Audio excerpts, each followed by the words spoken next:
We've all heard of discrimination and harassment, but most of us in our lives will have to deal with it, or we'll see it, or we'll experience it, which is why we're here right now, because there are things we all need to know about it, and those things require some time and a few conversations. But I guarantee at the end of this, you'll know some things you didn't know about it. And knowledge is power, right?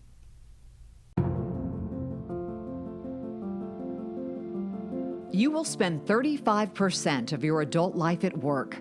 It's an integral part of our days. We all deserve a productive and positive environment, which is why it's important to stay up on legal and societal changes that impact our working lives.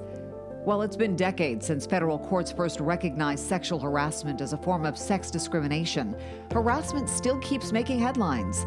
From Hollywood power players to the nation's capital, and in all industries in between, sex and power sometimes combine to create harassment, discrimination, and retaliation, which is damaging to our workspaces, companies, industries, and to our productivity.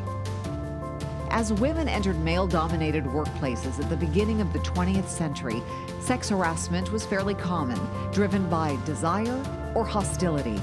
Women had little recourse and were often told they should find another job. The courts offered some relief, but it wasn't until the 1970s that a nationwide conversation on discrimination resulted in the civil rights movement and allowed women to build a legal foundation to expand the fight against sexual harassment. And in recent years, the LGBT community has joined the fight against sex harassment in the workplace, and new laws protecting the rights of all employees are now firmly in place. That is what this program is about today.